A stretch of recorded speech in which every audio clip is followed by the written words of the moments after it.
All right, everyone. Welcome to tonight's live stream. Going to continue working on this adorable little bug.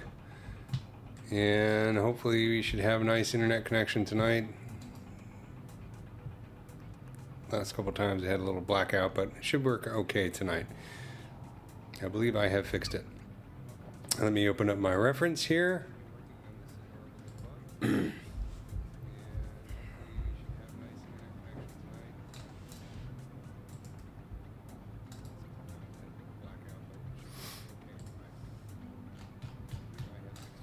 All right, so I have our reference. And make sure everything else is going okay. All right. If you guys have any issues, let me know in the chats. Feel free to ask questions or whatever. As usual, I'm going to be focusing on bugs. And I think tonight I got to finally tackle these legs here because they've been kind of sitting there doing nothing for a while. Did some detailing last time, but it's starting to come together. So let's talk about the front legs. The legs on this guy are not super fascinating. They're a little spiky in parts, but for the most part, they're kind of standard insect legs. Just take a look at some of the reference here.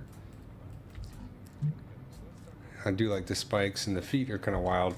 The feet I'm just going to copy from the rear feet and put them on the front feet. So let's take a look at this one. It is currently in Dynamesh mode, so I'm going to turn off line, and so we can look at the polygroups here. So what I'll do is these are different polygroups, and I'm going to go in here to Dynamesh, and I'm going to turn on groups and maybe up the resolution a little bit and turn on Dynamesh and see what we get. It closes the surface off, and also it's a little separates here. Okay, question, what's a good beginner insect? I would say the best type of insect to start with is an ant, because everything in an ant is very clear in terms of the anatomy. They're also quite fascinating when you look at them up close. Let's pull up one of my ant models real quick, just so you can get an idea of what I'm talking about here.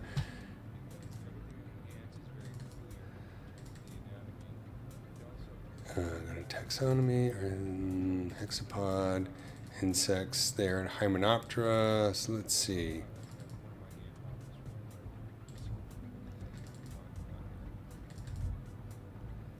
Let's go to good old-fashioned fire ant, Solenopsis invicta.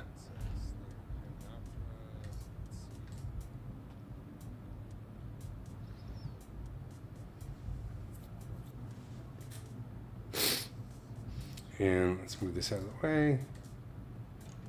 Turn off solo.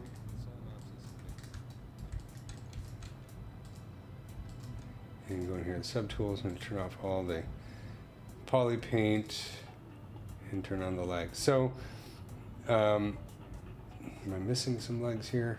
Nope, it's got all the legs. So here's, excuse me. This is a fire ant, Solenopsis invicta, and pretty straightforward. It's a great beginner insect because you can see it has a head, thorax, abdomen. These are called the petiole. Some ants have one, some have two, but it's just another little segment in between the back of the thorax and the abdomen. The abdomens are pretty straightforward. You have overlapping tergites. We have the stinger here, and then we have 6 legs, all of which are pretty similar. Like, believe it or not, like something like a honeybee is really hard, an ant's a bit easier. And this is a straightforward looking ant, but you can check out some other ones that are even wilder. Like one of my favorites is the leafcutter ant, or bulldog ant's a really good example of a really cool ant. If you want to get something a little bit more fancy and horrifying.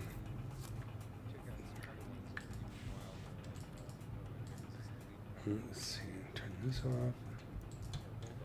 Yeah, and it's got lovely detail as well. And this one, this is an Australian ant, and it's got, just like everything in Australia, it's terrifying, and it has these giant mandibles, which are loads and loads of fun if you're into creature modeling. So can't go wrong with a bulldog ant. You find lots of pictures of these guys online as well. But again, the anatomy is pretty straightforward in terms of just regular insect stuff. You don't have necessarily wings to deal with, and wings can be tricky. So ants are a good place to start. Cool.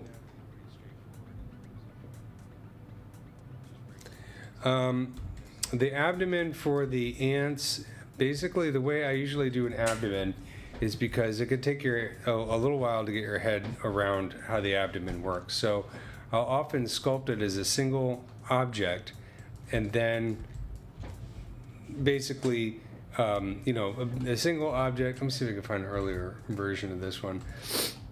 And abdomen. Perfect. So what I'm going to do is I'm going to duplicate this and then just do I'm going to reverse engineer it. So I'll sculpt it all as one surface, and then once I have this kind of worked out, the overlapping things, I'll go in here and start to paint masks on each of the parts and separate it so that they're individual plates that are overlapping. And then you can, so if I hide some of these, you can see that's what they look like on the inside. Because sometimes the way that they overlap can make your mind do somersaults. Does that make sense? Okay, so let's go to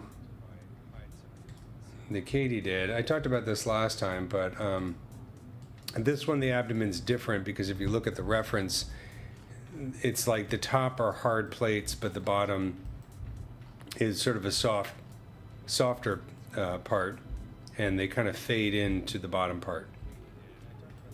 So it's a bit unusual. It's hard to tell if this is actually a hard division right here, but you can see how they kind of join there. So that's a little bit different. And so that's how I'm doing this one.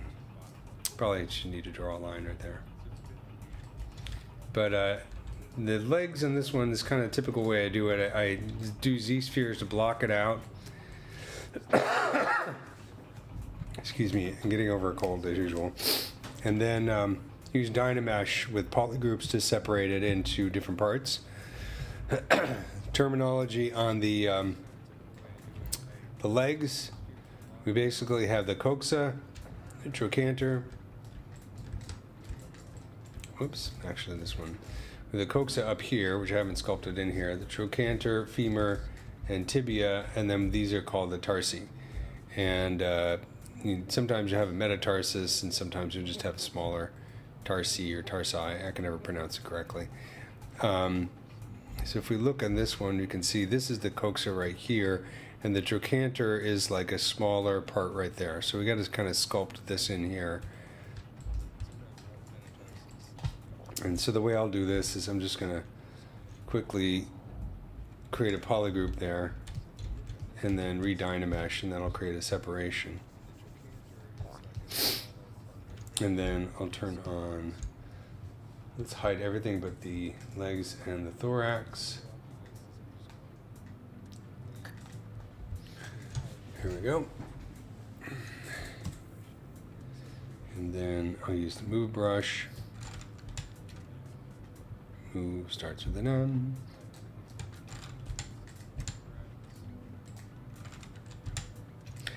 Here we go.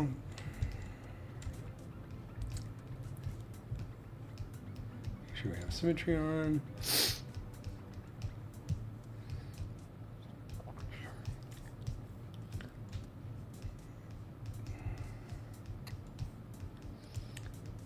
what I'm going to do here is just kind of really quickly kind of get this going. And then I'll switch over to move topological, so I can move these parts sort of independent of each other.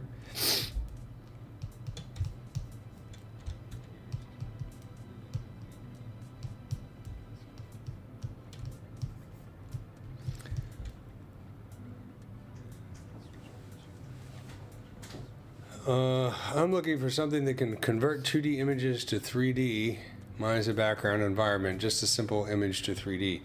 Well, ZBrush ain't it. I'm sure there are programs like that out there. Well, maybe look up like photogrammetry or whatever, but those usually require a number of different photographs. I tend to do digital sculpting, so I haven't done too much of that kind of thing, not in a while. There used to be a program, what was it called? Oh, I can't remember. It allowed you to kind of trace the polygons from a 2D image and turn it into a 3D image. It was good for architecture and stuff. If anybody knows of a good program like that, feel free to put it in the comments, but offhand I can't think of one. I'm sure they exist.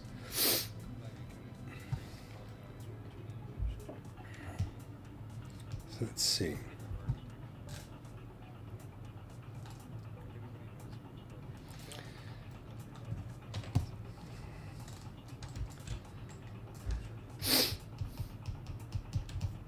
Might be a plugin for Blender or something like that that does something like that. I thought Daz had something that could convert images like of a person into a head. Or maybe I'm thinking of a Blender plugin.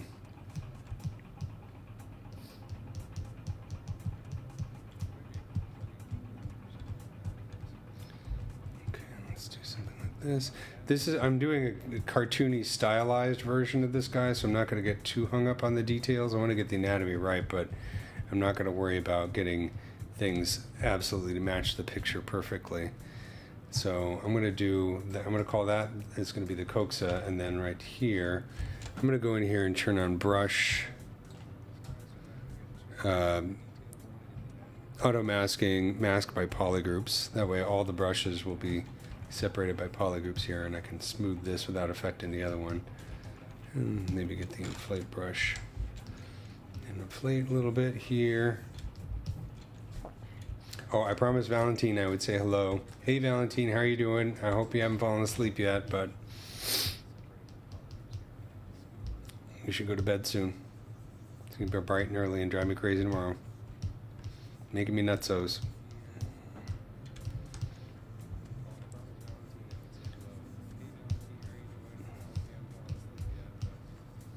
Valentine is my 6-year-old ZBrush apprentice. She's getting pretty good, so you all are in trouble.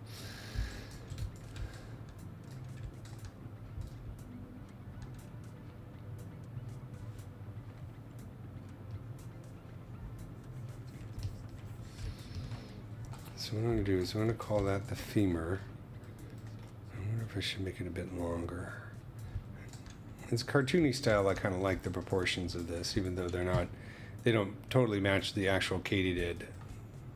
It's more of a stylized thing.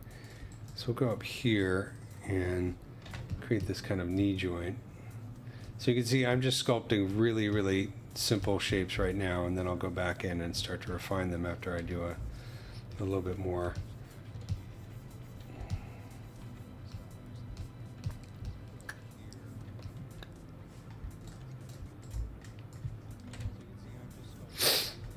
Make sure I have the right number of segments here. It's easy to kind of get lost in these segments. So I made this one. So I have 1, 2, 3. This is more like 1, 2. So I think I have too many segments here. So what I'm going to do is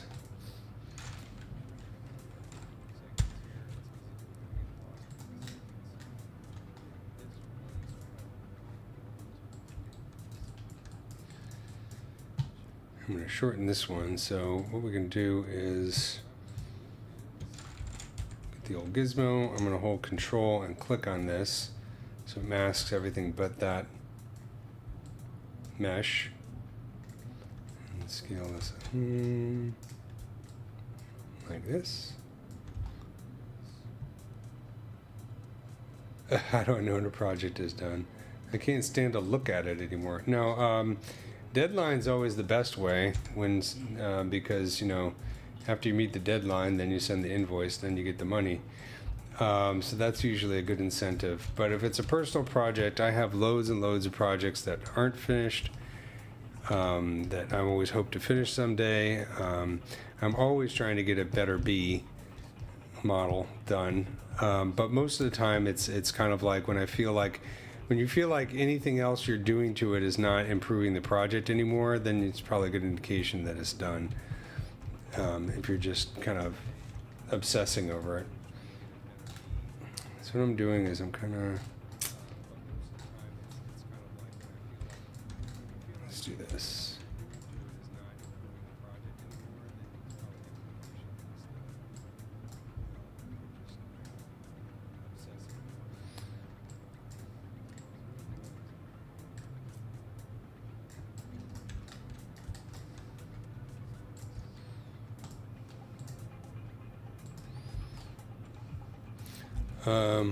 Wow, a lot of questions tonight.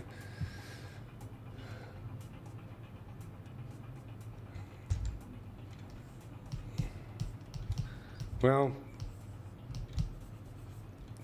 using Z-Sphere made this a little bit faster. I'm kind of messing it up now. When did I start sculpting?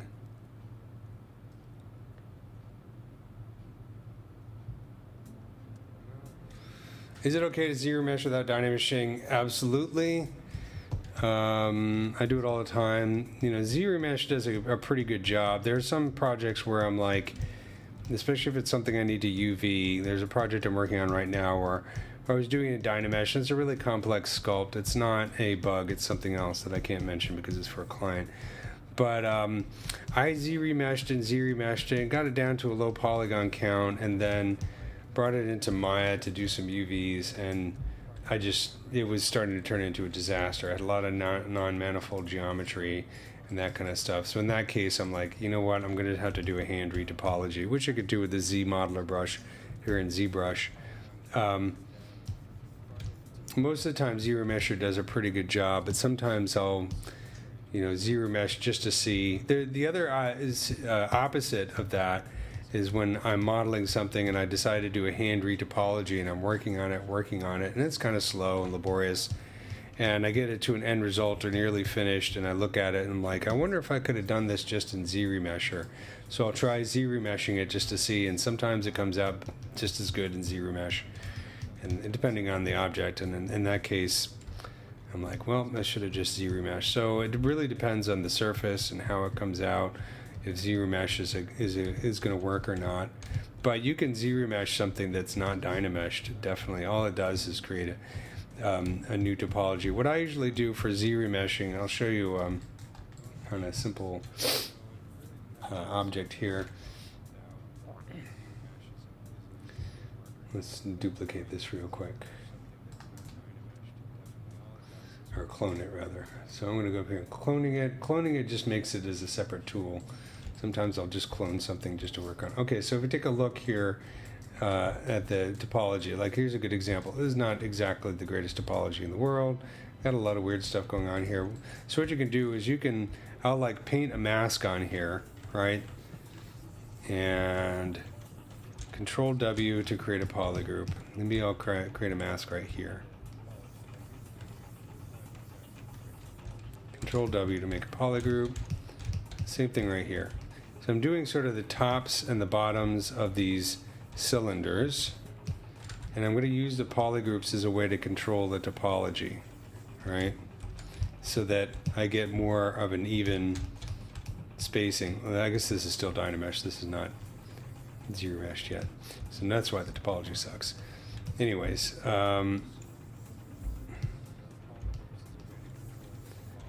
this will work either way. So let's just do that for now, and then I'll go down here and I'll do geometry, ZRemesh, and I'll turn on keep groups. And this is what, 8,000, so let's set this to half. And here's a good, and this worked pretty well, this one, so you can see almost. It's still got a spiral around the top, so maybe I'll set this to same and try again as ZRemesh. So now you can see, now we got kind of a nice edge loop, decent edge loop going around the top. This topology, it's okay, it's not great.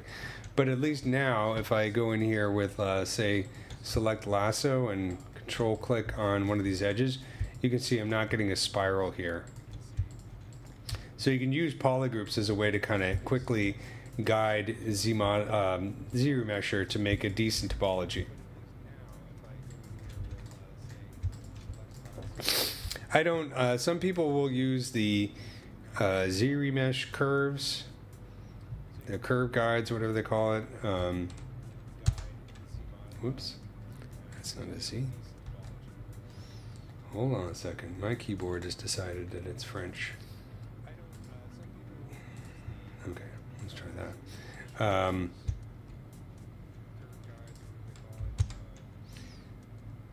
ZRemesher guides, I don't use that as much. I find polygroups a lot faster and a bit more intuitive. But you can draw curves on the surface to kind of guide ZModeler and tell it how you want to ZRemesh. That works sometimes too.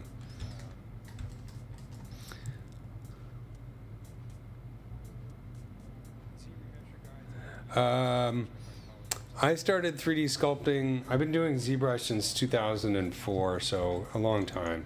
And it takes a while before you start to get the confidence where you feel like, I can pretty much figure out how to do what I want to do. And then it just comes down to getting better reference. Dynamesh that again. You know, I have obviously some things I'm better at sculpting than others. I do okay at hard surface modeling.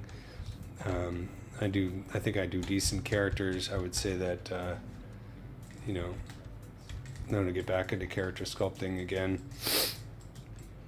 I've just enjoying doing insects for a long time because they're so fascinating. But I like to do other stuff as well. And for jobs, I do a variety of different things. So it'd be awesome if I could just do insects and make a living just doing that, but that job is not, it's hard to find a job like that. I did clay for a while. I studied with John Brown at the Gnomon Workshop. He's a good friend of mine. Actually, I should mention, I always forget to mention this, John Brown at the Gnomon Workshop or the Gnomon School, he's actually working on his own movie, like a sci-fi movie called Black Rose, and I actually do a little bit of acting in the movie, so you should check that out. Acting is sort of like running around and pointing at things.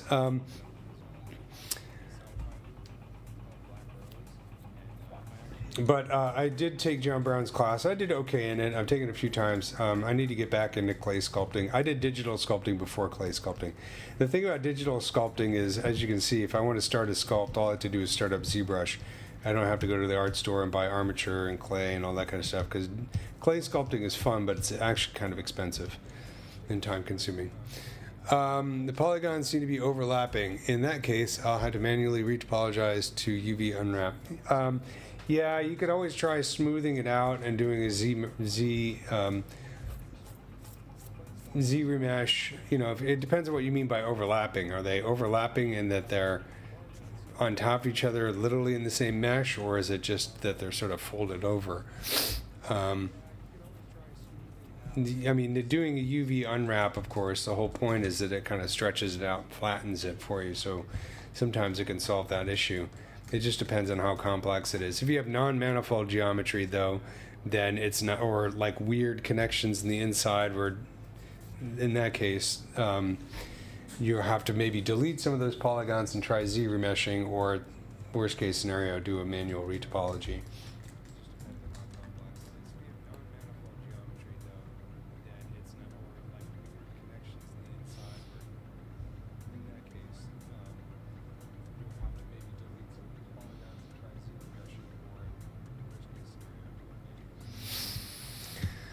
Let's see, what I want to do here is, so for the feet, I'm going to cheat the feet, and I'm going to copy the feet from this guy and just bring them over. So what I'm going to do for my feet on this one is I'm just going to delete these.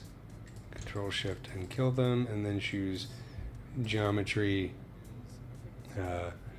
Modify Topology, Delete Hidden, and now what I'll do is do a ZRemesh. So I'm going to mask this, Control W. Oops. Mask this, Control W. Am I in France again? Yep. I gotta get rid of that. Control Alt on this keyboard keeps switching it over to French layout.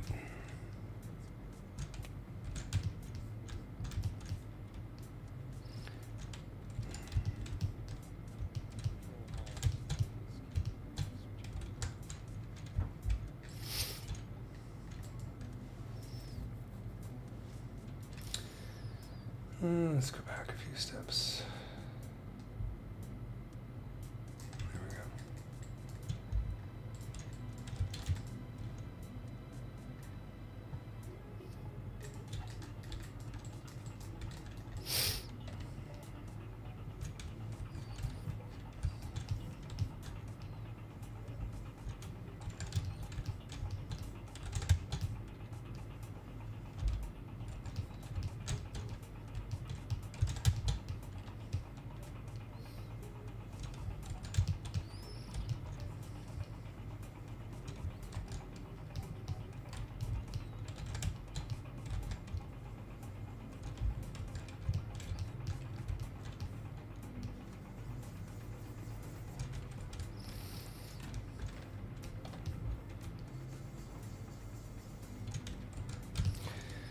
Okay, and then I'm going to go in here and do ZRemesh, key groups, do the half, and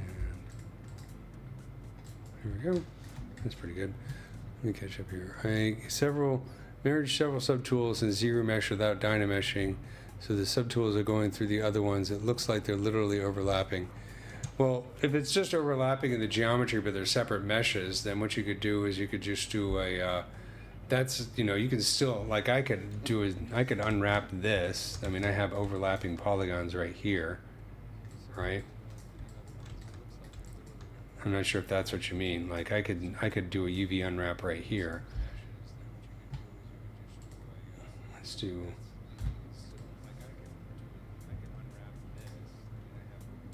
Auto groups, and then I'll do merge similar groups, right? And then I'll just go Z plugin, UV master, polygroup, symmetry, unwrap, and then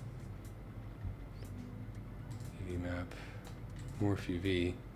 I mean, it's not the prettiest UVs, but it unwraps okay. You can always fix that in Maya. I'm not sure if that's what you mean or it's something more complicated.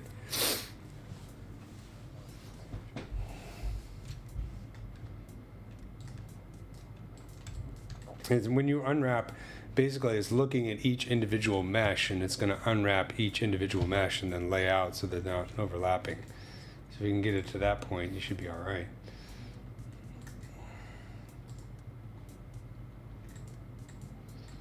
And subdivide this. Just get it up to like maybe 900,000 polygons. And I might do another ZRemesh at some point on this model. But for right now, I'm just going to start to kind of dial in just some simple details here, you know. Since this is kind of a stylized, cartoony bug, I don't have to go crazy. I'm going to go in here and do like tubes.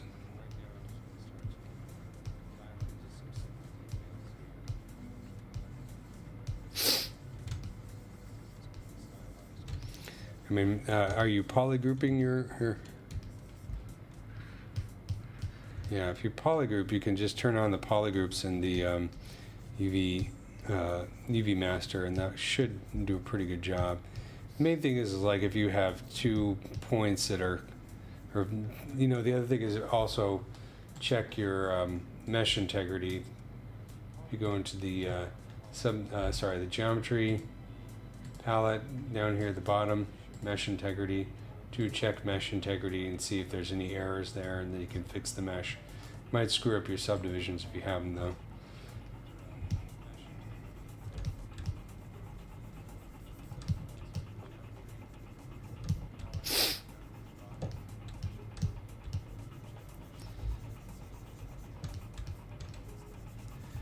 I still do. What I usually do is like a really basic UV unwrap in Zbrush, and then bring everything into Maya and do my full UV layout and all my UV editing in Maya.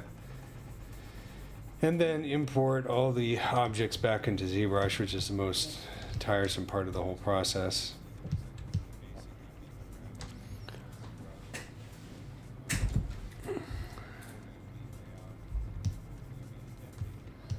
This right here is going to be the trochanter.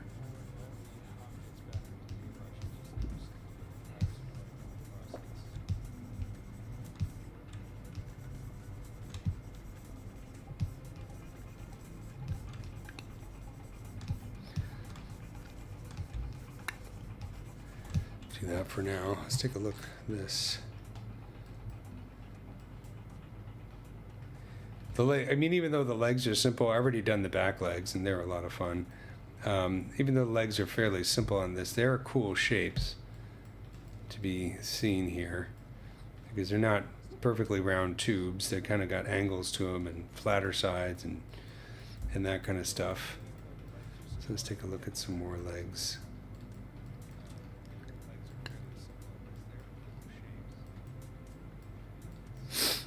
Take a look at the knee right here. Bees actually do really have cool knees. So, you know, expression is valid. Bees' knees.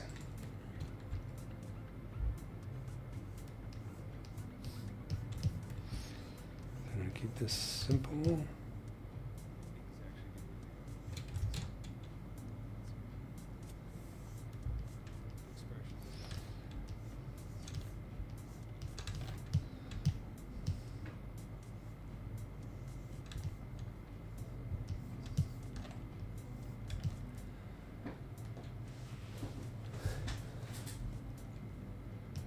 ZBrush takes a while to learn, but you know what? The thing is that, believe it or not, it usually clicks. I taught ZBrush at Gnomon at the actual Gnomon school in Hollywood for many years, and back when it was a much simpler program. And it was always interesting because it was always a 10-week class, and I would have students. I'll say one student in particular, let's call him for sake of argument, I don't know, Louis Tucci. And he was my student way back in the day. And he hated ZBrush the first 5 weeks. And I always noticed I was just like, stick with it. Everybody hates ZBrush for the first 5 weeks. And then around week 5, if you actually practice and work hard, it suddenly clicks and then it starts to make sense. Because it's not a normal 3D program. It never was meant to be a normal 3D program. It was an experimental program. It's always been sort of, you know, the program itself is kind of the art of it, which is kind of interesting. Like I say, it's ZBrush itself is a work of art. And it's very strange in that way, because back in the day, the old days, the dark times, all the 3D programs before ZBrush were promising to do digital sculpting, and none of them delivered. They always had some horrible version of digital sculpting, which really just felt like pushing vertices around in another way. And it was always dissatisfying. ZBrush came along and it had its own thing, an own approach to 3D, and that's what changed everything. It was the first program that actually delivered on the promise of 3D sculpting. But in doing so, of course, they had a completely different approach to 3D, and that's why ZBrush is so strange and takes a while to learn, because it's just not normal. Like I always suggest, it's like, you know, a typical program like a typical 3D program like, say, something like Maya is like your boring roommate who pays his bills on time and keeps his room clean and does everything he does supposed to. Not very interesting, but totally reliable to some degree. Some people are going to argue with me, but for the most part, it's a pretty straight up normal thing. ZBrush is like your crazy neighbor and like who lives down the hall, and there's always weird smells coming from his apartments and strange noises in the middle of the night, and things occasionally explode, and sometimes the cops show up. That's ZBrush. It's not normal. It's a weird program. So you should, but the thing about it is, because it's so weird, if you're going to create art, you're going to have an easier time creating, or more interesting time creating art with your crazy neighbor who keeps blowing up his apartment than you will with your roommate who's always paying his bills on time. That's sort of where the analogy goes in my mind anyways. It's just easier to just, stretch the possibilities with ZBrush than it is in a traditional 3D program. But the thing is over the years, of course, traditional 3D artists, as they picked up ZBrush, that's the thing they hate about it. And, for a long time, they're always complaining because ZBrush had a weird approach to 3D modeling, even though it's really more of a sculpting tool. And so there was a lot of clamor to get it to behave more and more like a 3D modeling program like Maya. And so they, and they did some interesting things with ZModeler. I mean, ZModeler is kind of like the modeling toolkit in Maya, but in a sort of ZBrush way. That's sort of... SK brushes are made by Sakaki Kuro. I'm butchering the pronunciation of his name. I'm sorry, I don't speak Japanese. He's actually a live streamer. Check out the live stream schedule, because he actually does a live stream. He does great anime style characters and that kind of stuff. He has a Gumroad website, and I love his brushes very much. I use them all the time. They're my favorites. I also like the orb brushes. I'm getting into more and more of those as well. But yeah, that's what the SK stands for. The TW that you sometimes see in my brushes, that stands for Tomas Wittelsbach, and he's also a live streamer, and he has his own sort of quick variations that he does of these brushes too. So sometimes I use those. I created a bunch of brushes, but I never get around to sharing them. But they're more like really specialized insert mesh brushes and things like that. I gotta get rid of some of these lumpies. They look kind of gross.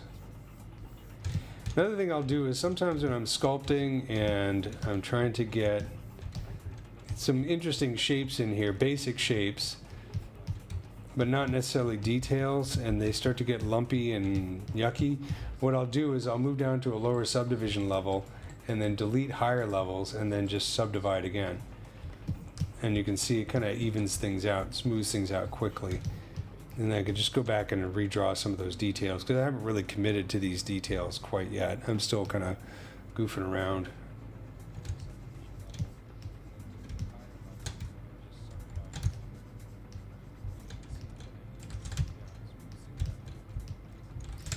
When you see this happening, like that edge loop, that's not a bug, that's a feature. It's because I have the Select Lasso brush chosen.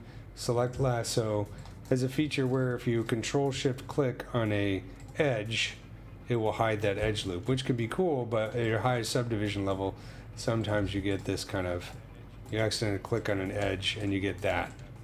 So if that keeps happening, it drives you crazy, just switch over to Select Rec, and then I can, am I going French again? Yes. Sorry, I gotta fix that. Then I can Control-Shift-Click on this. Hello.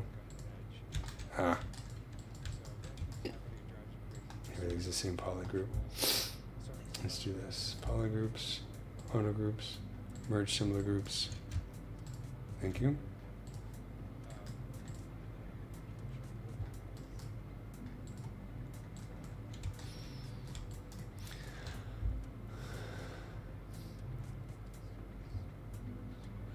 I've learned more in these ZBrush live streams than I'd learned in college for 3 years. Yeah, well, I studied music in school, and I haven't released a hit record yet. They didn't even teach ZBrush, and they had a character modeling subject. Oh my God. Well, yeah, it's tough like that. When I went to college, of course, which was 1.5 billion years ago, the idea of learning 3D in college was ridiculous. It wasn't even a possibility. Nobody had the money at the time, and it was not mainstream at all. But I went to the Gnomon School and took a bunch of classes, and then I ended up teaching there. So I taught Intro to Maya, Intro to ZBrush, and I'm still doing DVDs for the Gnomon Workshop.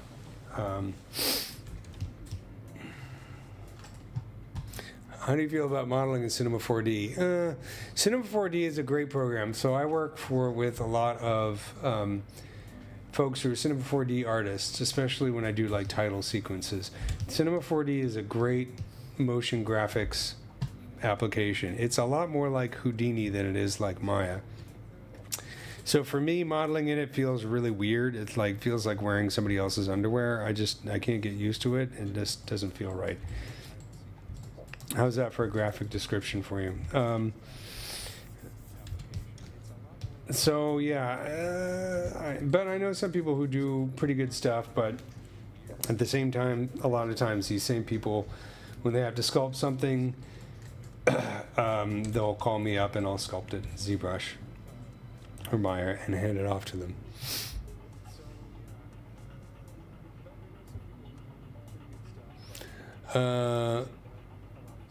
Feel like most people that are just beginning ZBrush have the most trouble with the UI. Yeah, the UI is weird. It's strange. It's, Ofer, who designed ZBrush, it's his baby, and it'll be a while before it becomes more like a regular 3D program, if ever. And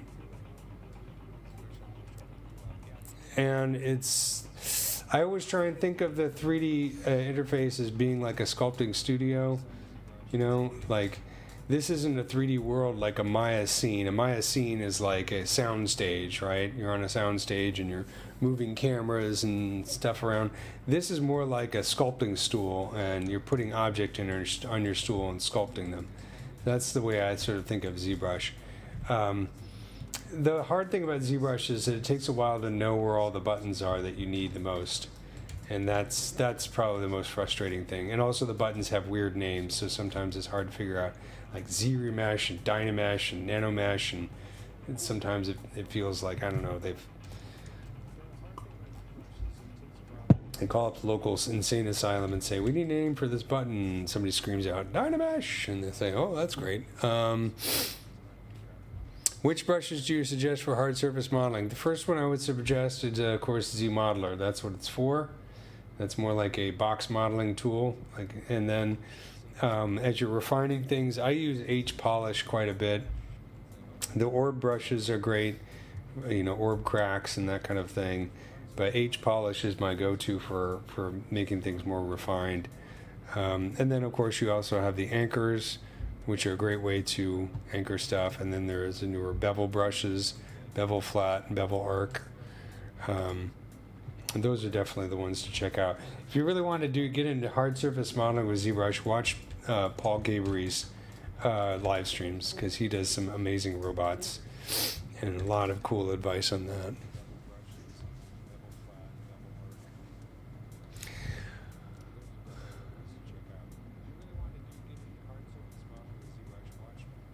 Okay, so what I want to do now is, just now that I have some kind of thing going here, so what I've done is I've exaggerated the tibia and shortened the femur, just to make it look a little bit more stylized. So this is not necessarily correct in terms of the bug, but it looks kind of cute. I don't know, maybe it's a bit small, so it might need to be thickened a little bit. And I don't know, I kind of liked... I'm not crazy about this angle. I kind of like this angle better. It's more interesting to look at. So in that case, what I'm going to do is I'm going to mess around with it a little bit more. And I'm going to go in here and say, let's go to lower subdivision level. And again, I'm going to use this, the gizmo, and align it here. Whoops.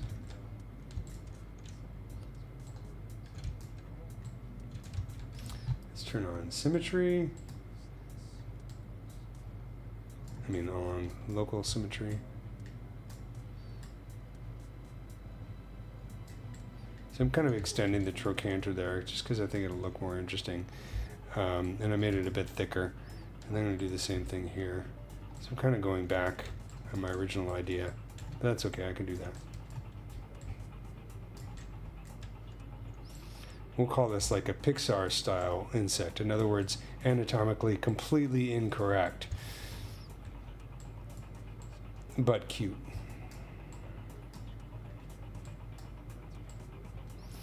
You know, National Geographic has some specials like inspired by Pixar's Bug's Life, and it's all this documentary on insects, and it's the most horrible thing if you really like insect anatomy. It's like, no, it's not inspired by Pixar. I love Pixar, but they don't know how to do bugs. If you're thinking in terms of correct. If you're thinking in terms of how to make money, then obviously Pixar knows exactly what it's doing.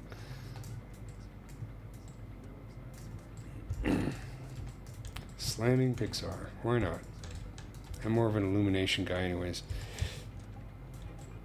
I don't know if you noticed, but a lot of the illumination movies, like the Despicable Me movies, they have a lot of Easter eggs where they make fun of Pixar. It's pretty funny.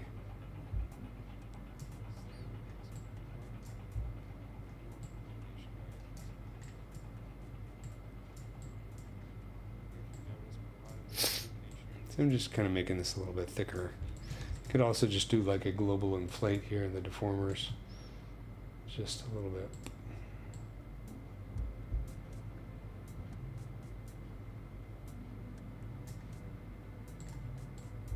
Yeah, that's a little bit better.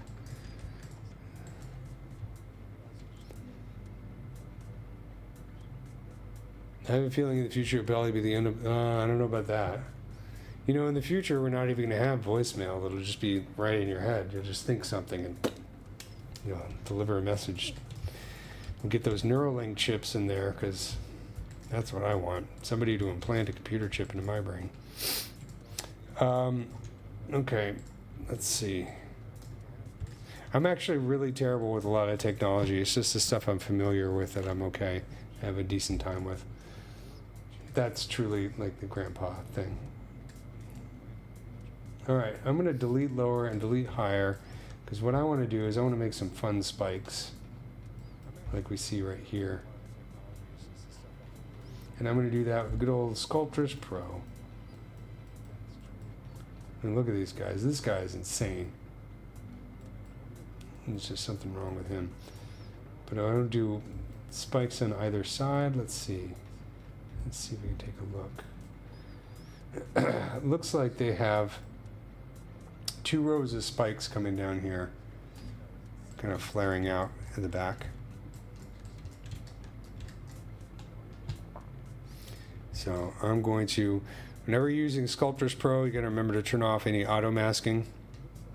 Otherwise this button will stay gray and it'll make you nuts. So then I'm going to go to Snake Hook. It's going to say, hey, you should turn on Sculptors Pro. And I say, okay, why don't you just do that for me? And it's like, because I don't feel like it.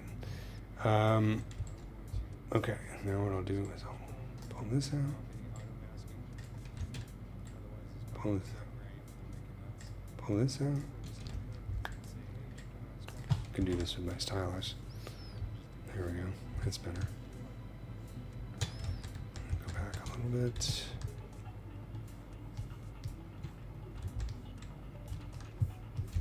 Get it from the top.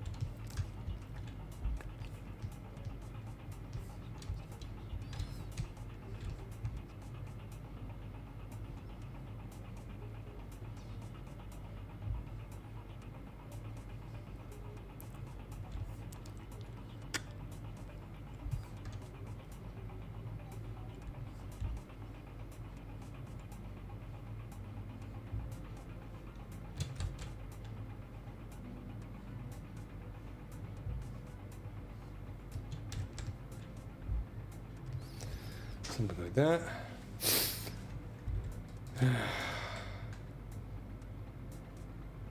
Kind of cute. The nice thing about this is that when I finish doing these legs, since the middle legs are a lot like the front legs, I'll just copy the middle legs, the front legs over to the middle legs and change the proportions a little. So that's called being creatively lazy. It's pretty good. Now what I'm going to do is turn off Sculptors Pro. And I'm going to store this history state and go in here under ZRemesh and do keep groups, set this to half, and do a ZRemesh.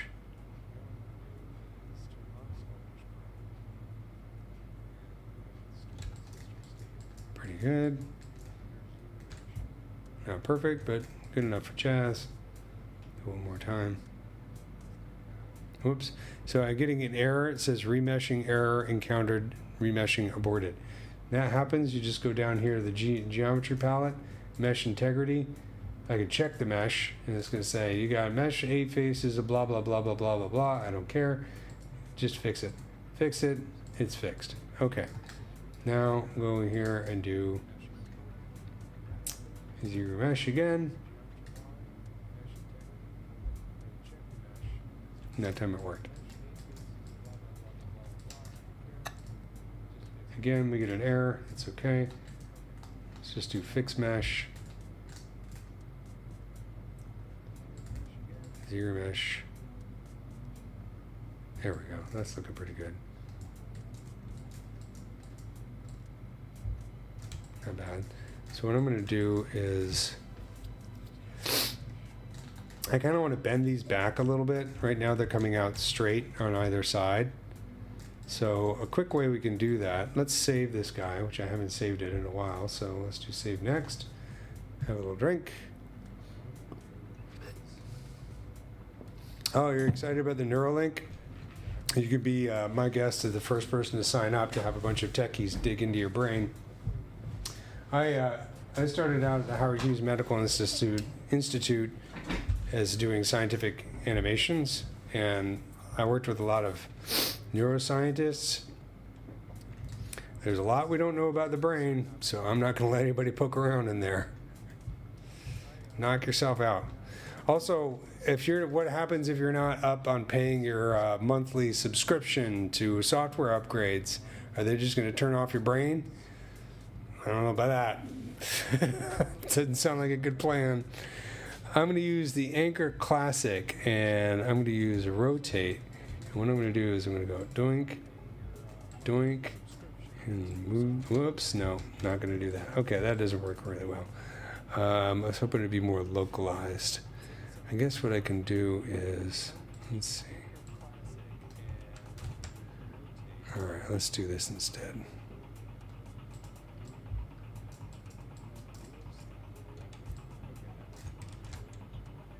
I could try this.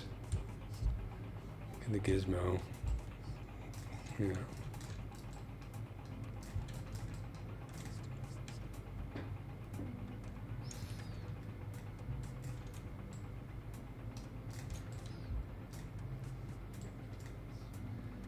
Yeah, you're gonna have to get some serious virus protection if you're gonna have computer chips in your brain, man. Let's see.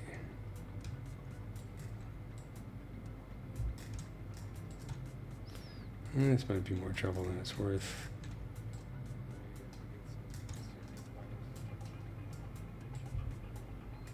Kind of works. So I'm just taking the gizmo, holding the control key and dragging so it creates a mask, and then just kind of bending it back like this. And it's okay. You know, it sort of works. I mean, I could use the move brush to do this as well, but it'll take a while.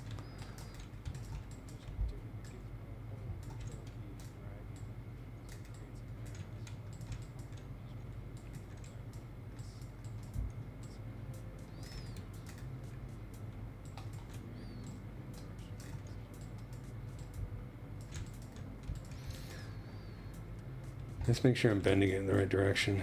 Okay, yes.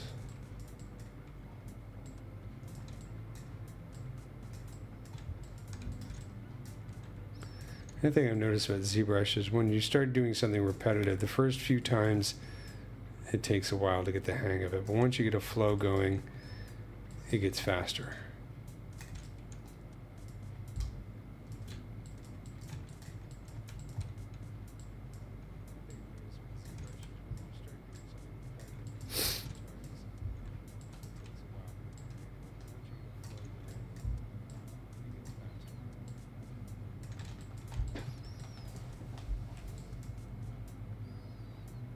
Yeah, exactly. What happens when they stop updating your mods? And the company goes out of business. Anybody still own Jazz drives? Remember Jazz drives and zip drives? Used to be all into those. Whole gigabyte on a hard drive that you had to plug in with a separate plug, and it was SCSI cables. Those are the days. Actually, there's a great story about early ZBrush Pixelogic booth. I think it was at a Macworld. They were stuck in the back. This is very early days of ZBrush. Stuck in the back of the Macworld Expo right next to the iOmega booth. And iOmega had decided that the best way to advertise its jazz drives would be to have a jazz band set up in their booth playing really cheesy lounge music all day long. Pixelogic guys told me it started to drive them nuts. They wanted to kill those guys. Because, you know, jazz band playing at Apple Expo is probably not going to be Coltrane.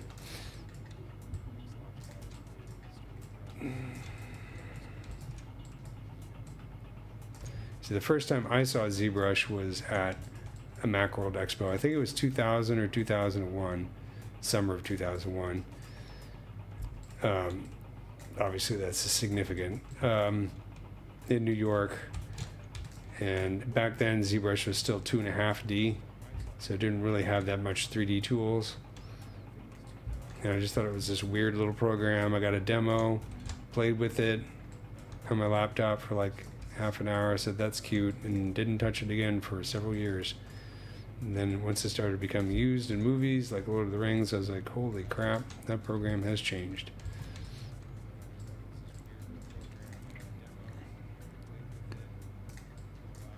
That's pretty cool. A little bit laborious, but there you go.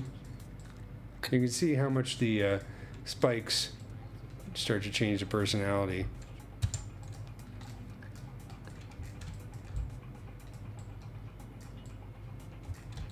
Of the legs, and now it matches the these guys a bit better.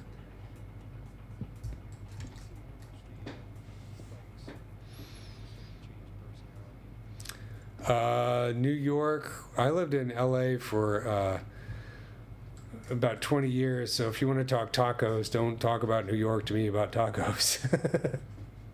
Los Angeles is tacos.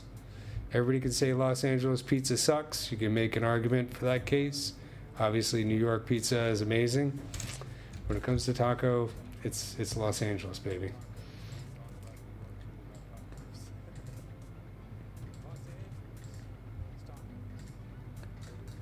Okay, so what I'm going to do here, I am going to duplicate this subtool. I'm going to go down to the lowest subdivision level. And I'm going to, let's go one higher. So delete lower, delete higher. Control Shift click on the foot. Go into modify topology, delete hidden. So now I just have a copy of that foot. W for the gizmo. I'm going to hold the Alt key, put it over here. Zoink. Whoops. Rotate it around.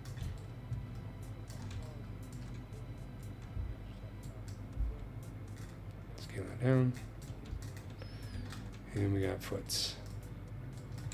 I had to put it down here. I'll just move the rest of the leg to meet it.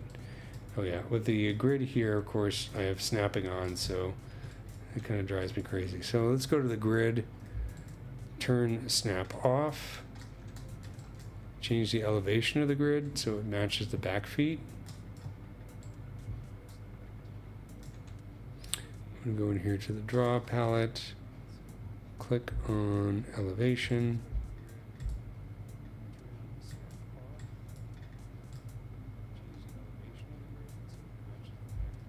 There we go. Now move this down here, and the feet are even.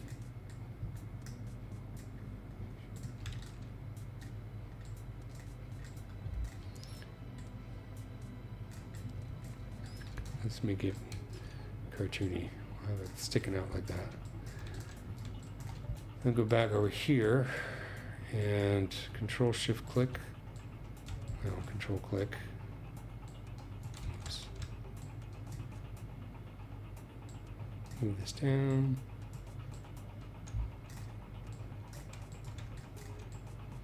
Control click on this guy. Move it down. the joint here.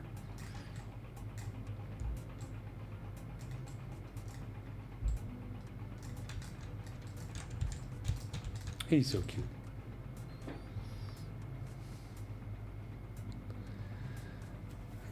Yeah, I'm trying to think where my favorite tacos were. I lived in Eagle Rock, and there was the Rock and Egg Cafe on Eagle Rock Boulevard, and they had an amazing burrito. It was just phenomenal. I mean, you had to take a nap like immediately afterwards, but man, it was good.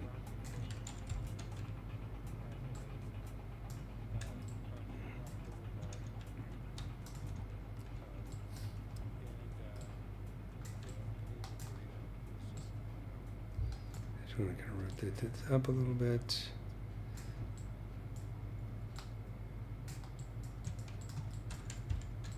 And then I'm just going to cheat.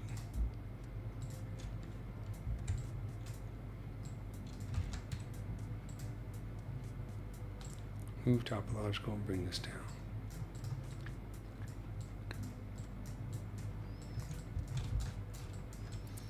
So what I'd like to do, let me save this real quick.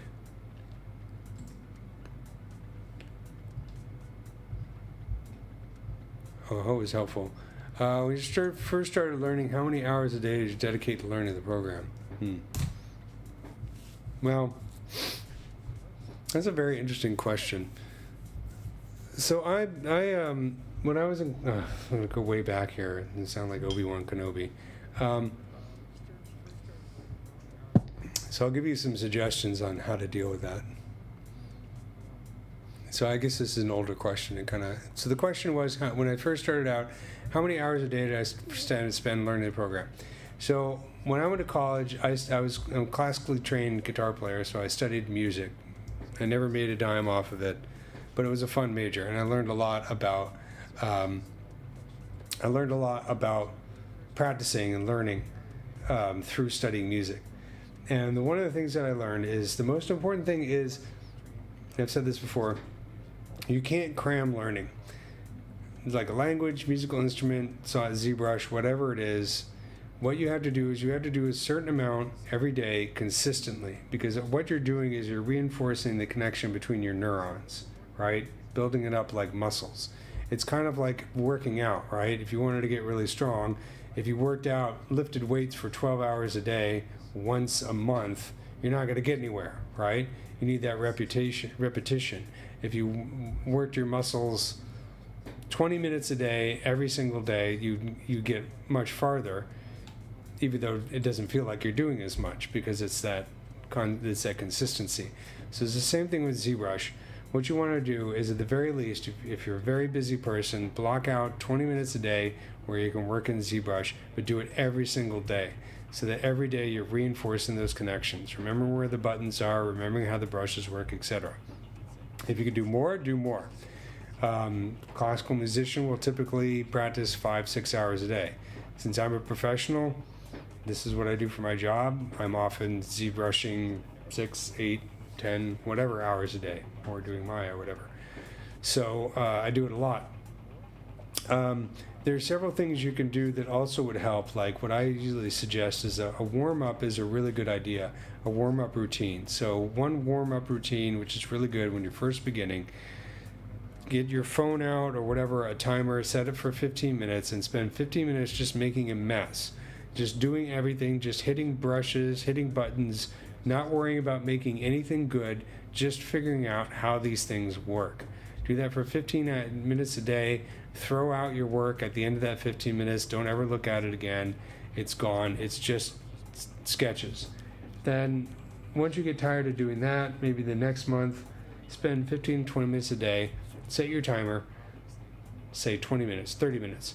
Take a sphere and sculpt it into a head, and see how far you can get in 30 minutes. The end of that 30 minutes, delete it, forget about it, don't look at it again. Worry about doing another head tomorrow. The first 100 heads are going to suck, and you're going to freak out because you're like 30 minutes, you can barely get the shape of the head. But gradually, after a while, you'll get used to shaping the head, and you start get some ears, and you get some lips in there, and some eyes going. Sculpt the eyes closed, because that will save you a lot of time. You're not worrying about getting the eyeballs perfect. Once you feel really confident of that, sculpt it with the eyeballs open. And before, and if you get to the point where you're making a really incredible human head in 30 minutes, then reduce the time to 15 minutes, to 10 minutes, to 5 minutes. See what you can do in 5 minutes. It's a really good exercise. If a head is overwhelming, focus on just doing a nose. Focus on just doing an ear. If you do that every single day for several months, that's how you get better at ZBrush faster. And then you'll find that it's a little bit less frustrating because you get that repetition. It's the same thing with the music. I used to organize my day, my practice schedule. I'd spend the first 2 hours, 15 minutes on chromatic scales, 15 minutes on right hand exercise. Then the next, take a break. 15 minutes on major scales, 15 minutes on minor scales, whatever. 15 minutes on just right hand exercises, because classical guitar is right hand, you don't play with a pick. That kind of thing. It's just a repetition. And then at the end of the day, I would spend time on my pieces, Bach or whatever. So that's a really great way to learn.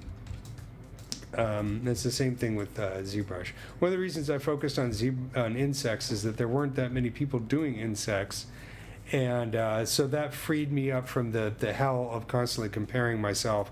Because character modelers, there's so many great character modelers out there, and you just look at their stuff, and it's just so intimidating and depressing, and you're just like, I'm never going to be that good, and it's really hard. But if you pick a little niche, something that not everybody's doing, like insects or something like that, you're still getting that sculpting experience in, but you're saving it's less intimidating because there are fewer people you're constantly comparing yourself to. It depends on your personality. If you like to compete with really good character sculptors, there's nothing wrong with that either.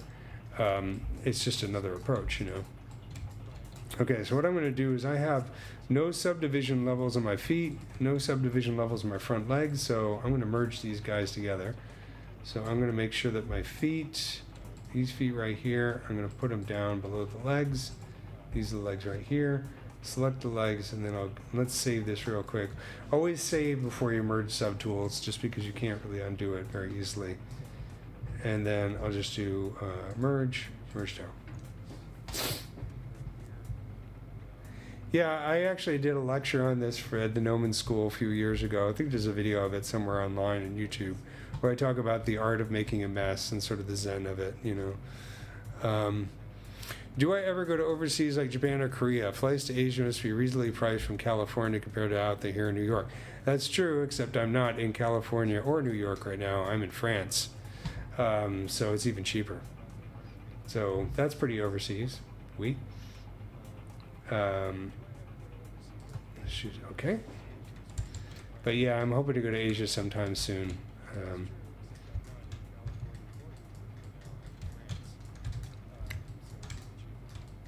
Next week, I'm going to Paris for the IAMAG conference. So that's concept art conference, and let's pull up their website because it's worth checking out. There's some online stuff too.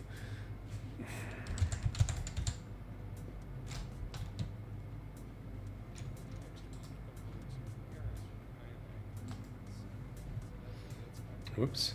Oh, there's my profile. I don't want the login. I want master classes.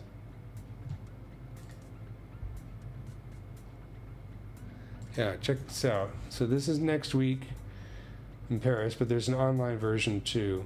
And there's some really amazing people doing lectures and stuff.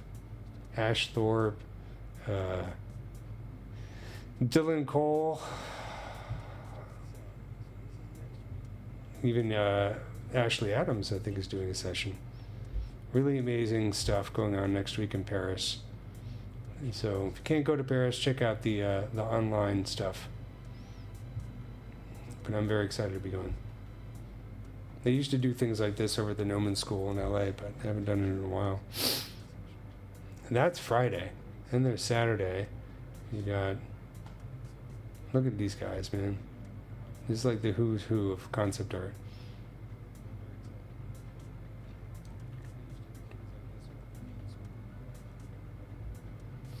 Very, very cool stuff. So I'm excited. And then Sunday, yeah, all kinds of cool stuff.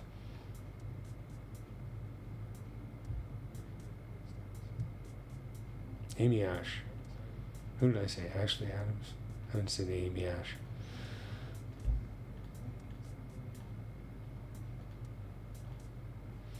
Pretty cool.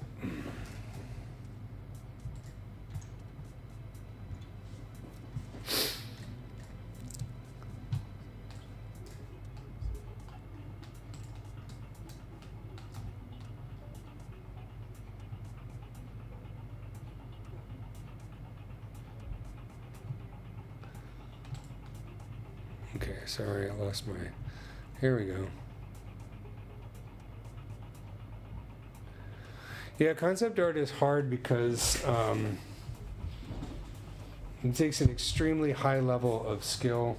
You really got to push the art out quickly. I've worked with a lot of great concept artists. Nick Hyatt, for instance, I worked with him at Bad Robot. He was really cool to work with. Actually doing some stuff with Mark Gabbana right now.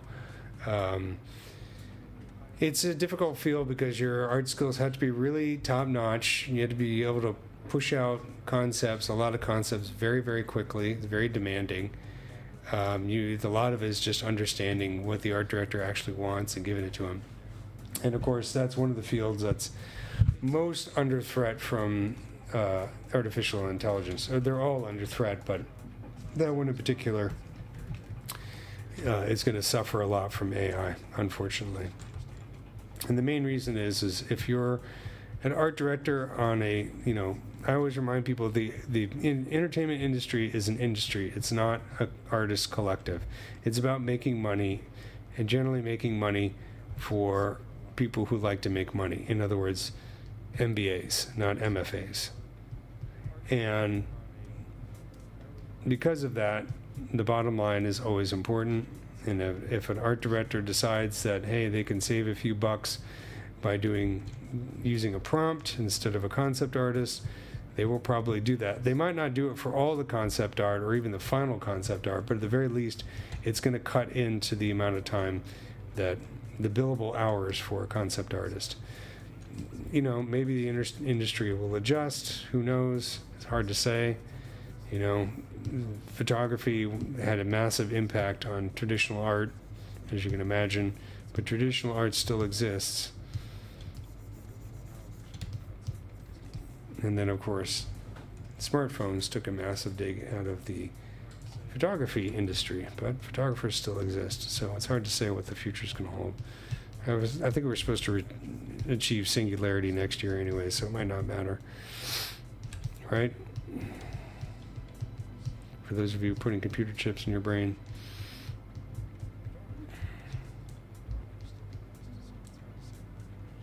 Wait till they start beaming commercials into your dreams, then you're going to really regret that computer chip.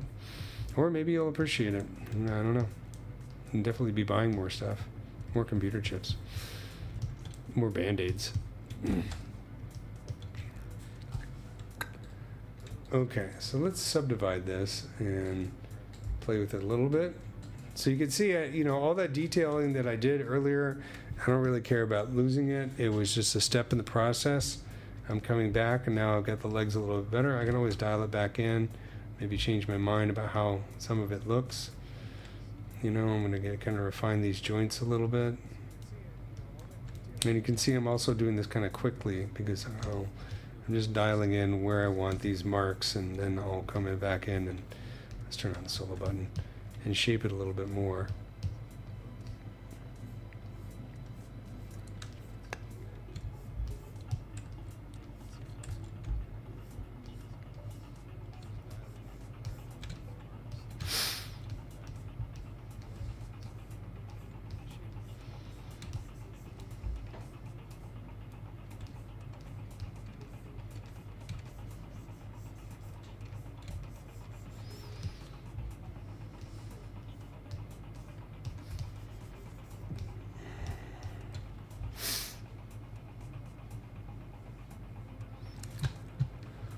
Let's see.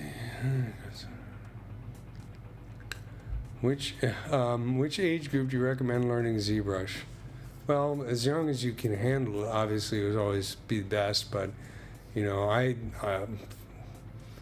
started learning ZBrush in 2004. So yeah, I was like in my early 30s. I'm old now. So it doesn't really matter how old you are. It also depends on what your goal is. You want to do it professionally. ZBrush is something that could be applied to so many freaking professions. You know, we're thinking in terms of games, movies, concept art. But I've used it for jewelry creation. I use it for making models for museums of insects. My partner has used it for making chocolate molds.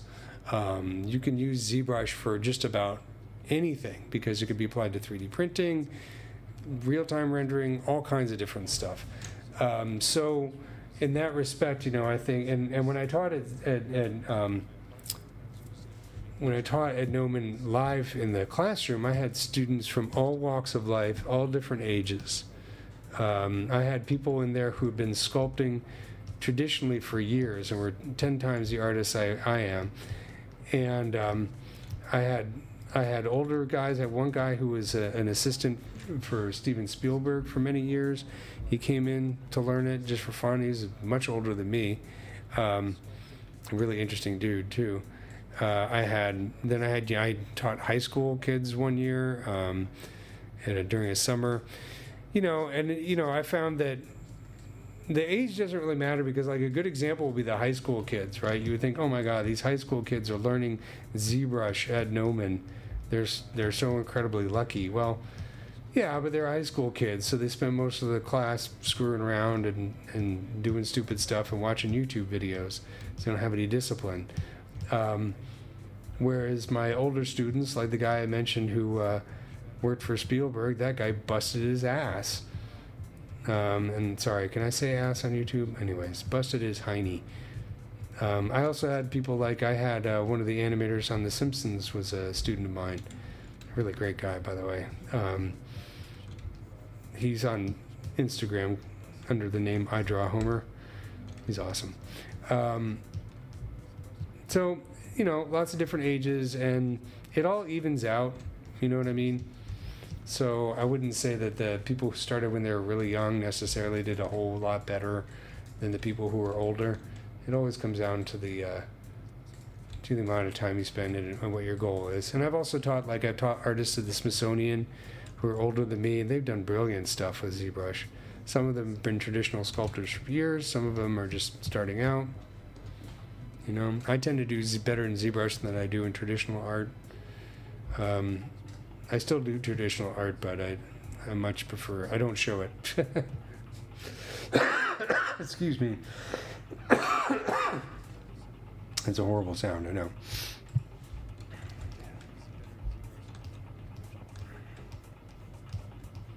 Just gonna draw quick details in here real fast.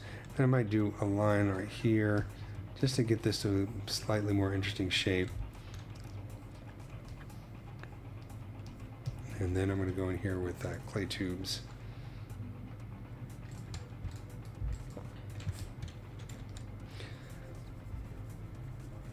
And then let me see. Yeah, I think AI is I agree with the idea that AI is a tool for mediocrity. It's the great, you know, blandification of art, as Joe Sturmer would say. Luckily, he isn't alive to see AI. I'll tell you an example. I do some creative writing sometimes too, and so I did some experiments with doing like a quick draft of a story with some characters, and then I'd feed it through AI. And AI was good at kind of tightening up the grammar, but in a very bland way. But it took the dialogue of the characters that, you know, I was amazed, because you're amazed at first. It's like, oh wow, AI understands that this character is doing this, and this character is doing that, and they're saying this, and it's kind of astonishing to see how well it understands what's going on in the story at first. And then you go back and you read it, you're just like, yeah, but that character would never phrase it like that. That's totally out of it doesn't make any sense for the character to say the line like that. And it does a lot of very amateurish writing kinds of, now I was using Chat GPT, maybe there are better models. But it was interesting to see that it was just like really excelling at poor writing. Grammatically perfect, writing style wise, just terrible. So it definitely blandifies it, makes it mediocre, and and all the AI stuff kind of has that weird, creepy, similar look to it. And you're also stuck, not only is it stealing the art of other artists, but it has all these restrictions on it, so there's some things it just won't do, and you're like, okay, well, then, obviously there's some, censorship protocols and the more publicly available ones. It's obvious it won't do, certain types of violence or whatever. That's fine, but you also don't know what other limitations it has behind the hood that's just basically keeping it from doing what you actually want it to do. But if you want to create crappy art, then AI is the way to go. You'll do it really quickly. And there's plenty of people that want crappy art, Somebody's going to make posters to sell energy drinks and things,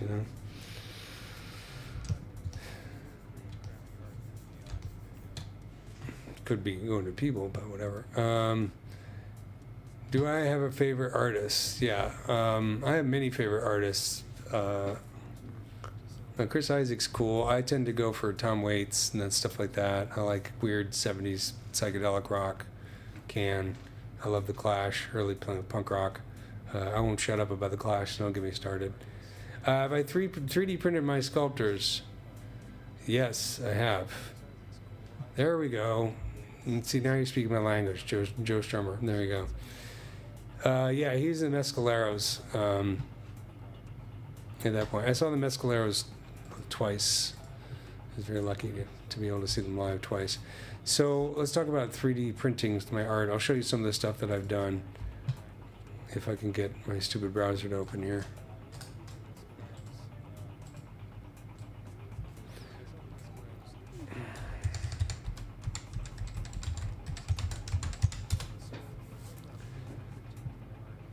So this is my website portfolio.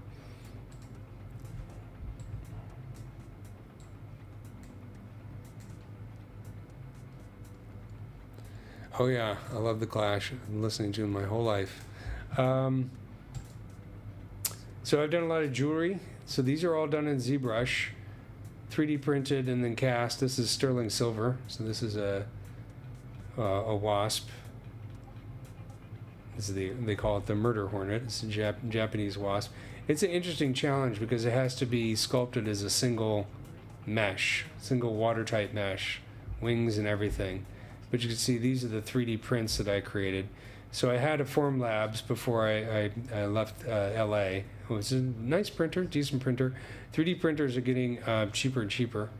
But you can see really it's a different way to do these details. So if you're watching these live streams, you should watch Tomas Wittelsbach's live stream because this is what he does.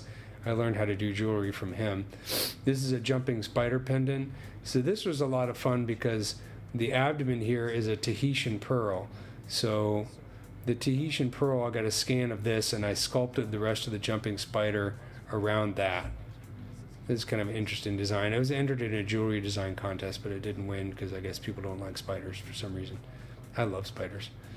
So you can see I've done some 3D printing, some rings. This is a jumping spider ring. Somebody ripped off this design, by the way. It kind of pisses me off because I like this design, but I just haven't been able to mass produce them. So, I've done some other 3D prints. This is a really wild one. It's a scorpion valentines. The scorpions are forming a heart here.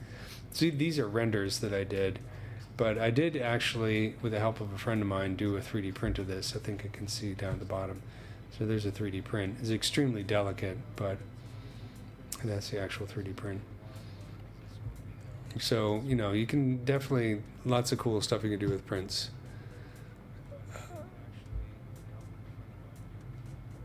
Well, why did I fill the gaps of legs? The printer I had couldn't handle it. I mean, at least that's the way that This is very small, so that's the decision I went with at the time. Maybe if I tried it again, maybe I do it without the gaps, but you probably have to reassemble it, you know, after casting it, and we didn't want to do that. So,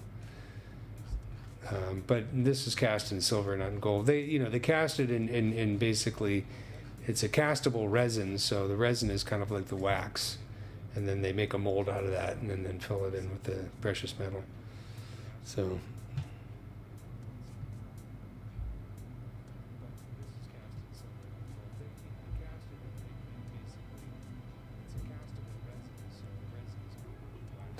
Yeah, the 3D printer that actually made the cast was much more high-end than the Formlabs, and I forget the name of the printer. My friend Tony actually did the printing on that. Yes, I do have a real interest in insects. That's kind of an understatement. I actually have a species of fly named after me, so yeah. Yeah, I've been using ZBrush on the iPad. I absolutely love it. When I get a chance, I will be doing some more courses. I have some courses on Udemy that you can check out. Here, I'll bring them up if you're interested. You guys are giving me loads of chances to plug my work. I appreciate that.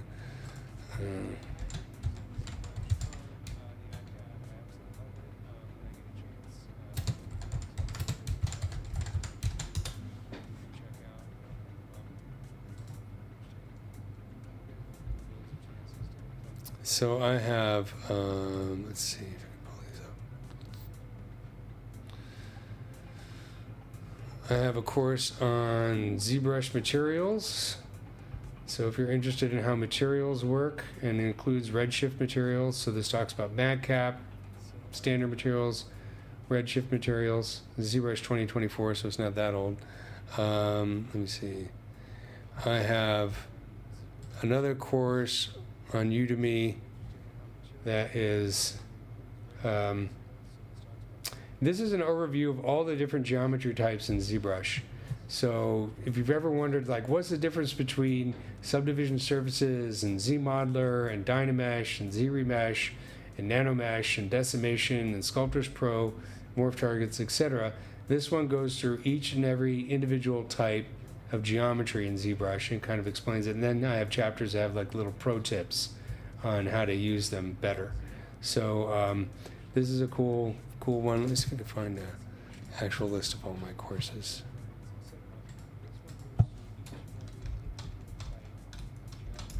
Udemy is a little bit funky the way they, okay, here we go. Yeah, so I have 3 courses.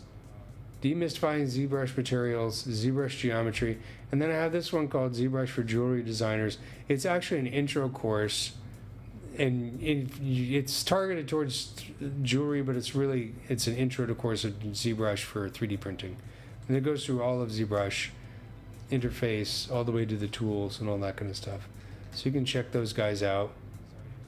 It's ZBrush 2024, so it's still current. And I'm hoping that this year, when I get some time, I'll be able to make some new courses for 2025, including iBad stuff. I am a ZBrush master trainer, so ZBrush has given me the ability to certify people in ZBrush. Make a hand movement like that to certify them. So I'm going to be designing a course for certification, because that's something that's more important, I think, in Europe, where employers really look. They really value certification, so I'll be advertising that once I get it together. Right now, I'm in the process of working on some stuff for the Gnomon workshop, so I haven't had time to do it. I do have a YouTube channel, so just look up bloopatone. That's my brand. And guess what? There's a lot of bugs up there. I think I have some stuff on jewelry up there as well. And then you can also follow me on Instagram as bloopatone01. And I try and do this once a week, the live stream. Since I've been in the process of relocating to France, it's been a little bit challenging. So like last week I was sick and then my computer's down, but now it seems to be working okay. So you can always check that out. And then I have a bunch of stuff in the Gnomon workshop too. I enjoy teaching, as you can tell. You go to Gnomon workshop, search under by instructor, Eric Keller, that's me. And I have, speaking of bugs, creature modeling with ZBrush. So I have a whole orchid mantis series, rendering with marmoset, hyper-realistic insect design. So this is a little bit older, but it kind of goes through insect anatomy. Then I have 3 volumes on Introduction to Maya 2023. You'll never guess what I'm working on right now. I have a Jumping Spider ZBrush series, and then Maya 2025 UV Toolkit. So check out Gnomon Workshop. Or the Udemy. Whatever. Depends on what you're interested in. But I'll be doing more and more courses as time goes on. Mostly I've just been in the process of resettling, so that's been a challenge. Okay, so enough about me. What about you? How do you guys like me so far? Sorry, it's an old joke. Let's do this. Let's do a little bit more sculpting on this, and then I'll duplicate these and make them the middle legs. So what I can do here is maybe I'll go into the H polish brush and just do a little bit of cleaning up here.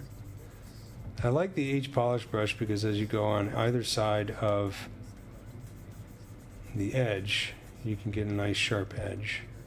I don't want it to be too sharp because I want it to look organic and not synthetic. But this is one that I do use for like hard surface modeling and stuff.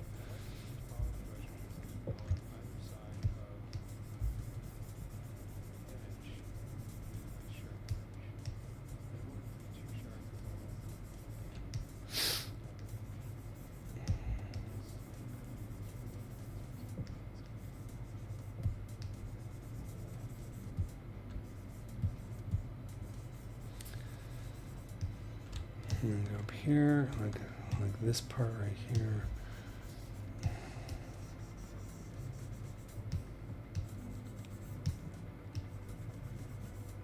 Make it look like a nice little sleeve. This is kind of like a socket joint in a way.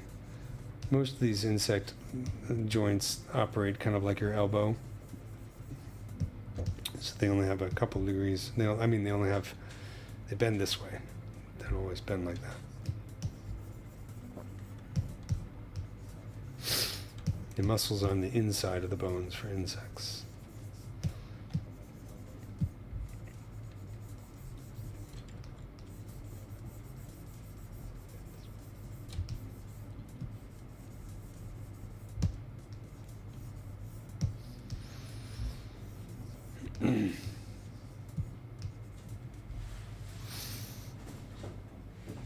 I am regular streamer, so I do it once a week.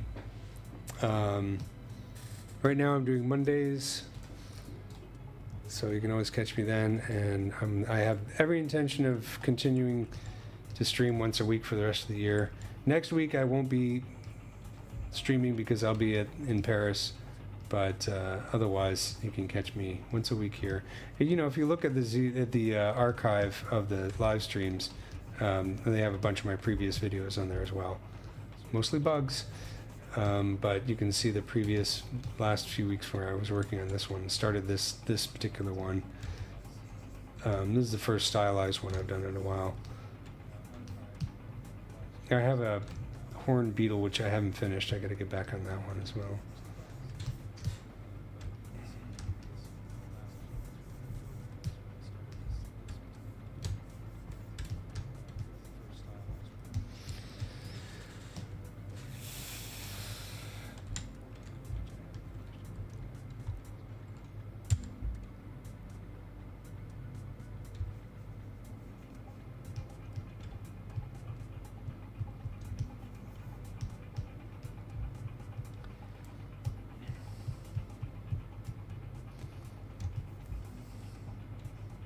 I don't know how correct this is, but it's kind of cool.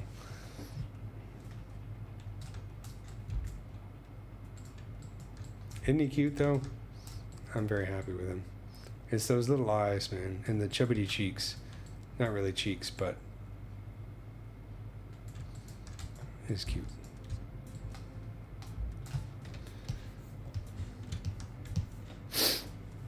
Okay, so I could work more on the legs, but I think what I'm going to do is I'm almost done for the night. I'm going to duplicate these legs and replace the middle legs with them. So let's rename this. I'll call this front legs. And then I'm going to duplicate it. Let's go down to lowest subdivision level. Turn on transparency. Alt click on this to reorient the gizmo and then just move it back like this.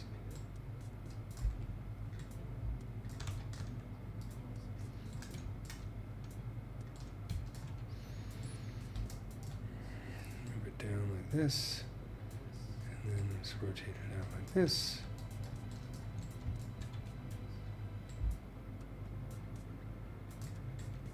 Cheat it a little bit.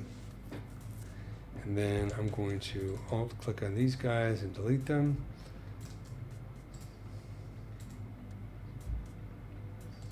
Yeah, the ZBrush for the iPad is very cool. I'm enjoying it, and it's saved my butt a few times since I got it. So I bought a new iPad specifically for ZBrush last year, and I had a few weeks ago, while I was doing an update to my Windows machine, I lost power and it completely hosed my C drive, which means I had to get everything reinstalled, and I was just basically screwed for several weeks. But of course I had deadlines for clients and things like that. Luckily I had backed up my files on Dropbox, so all I had to do was download them onto the iPad, and I was able to continue my work even though my desktop machine was out of commission. And so that's happened a couple times. Well, not that bad kind of stuff to my computer, but a few times where where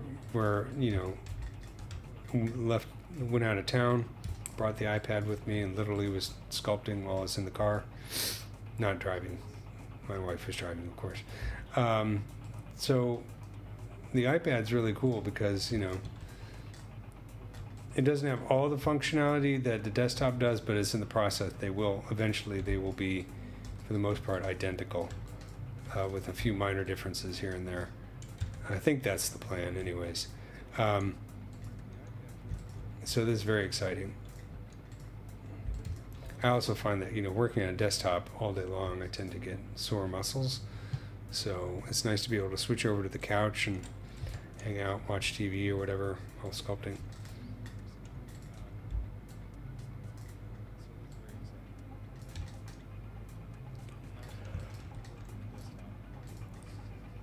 Okay, so now let's turn this off. There we go. Now, look, he's coming along.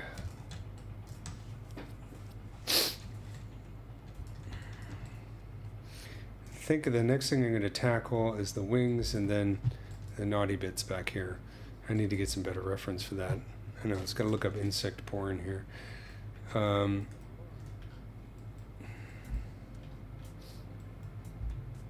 These guys. And my mind is blanking on what the proper terminology is. So I'll just call them naughty bits.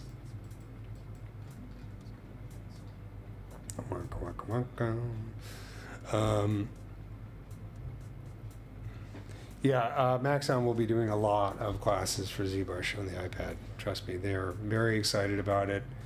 It's just a matter of getting things in place. I know Paul's going to be doing a lot of stuff. How do you feel about people who eat cricket? Okay. Yeah, the crickets are a great source of protein. They make flour for it. Here's the thing, I've been like vegetarian on and off for most of my life. Right now I'm a non-practicing vegetarian, I guess. I'm all for eating crickets for protein, but I can't do it because it grosses me out. So I'm a bit of a hypocrite there, but it's a visceral thing. Like, I've eaten crickets before at like a bug fair, and I just couldn't get past it. But I wish I could, because I think environmentally cricket protein is great for the environment. Great source of protein, much less water involved in raising crickets for protein than other types of crops and things like that. So, yep.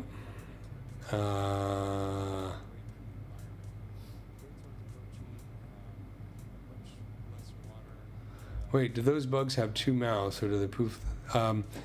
This is the mouth up here, and the part I was showing back here. This is the part for making whoopee, and this is the genitals. Insect sex is very different. We'll get into that next week because I have to review my anatomy here, so I'm being cagey about talking about it, not because I have a problem talking about insect genitals, but because I don't want to expose how little I know about this particular insect and its mating habits. So I got to do research on it before I get into it. These are not insects.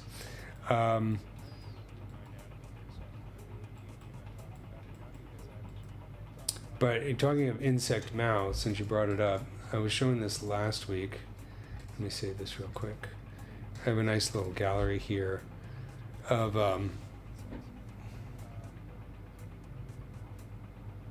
you want to talk about poop holes? Look at snails, man. Their poop hole is right next to their mouth. I mean, like, I don't know how they live. Poor snails. It's like, what did I have for lunch? Oh, now I remember. Snails are kind of gross. Let's see. I'm going to load this file up here real quick.